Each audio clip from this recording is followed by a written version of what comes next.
భిక్షకు వచ్చినటువంటి గురుస్వాములకు శివస్వాములకు అందరికీ ఓం నమః శివాయ.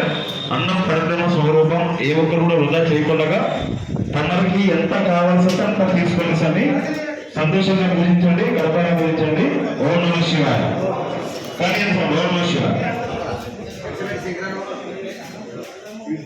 అందరూ ఓం నమః శివాయ.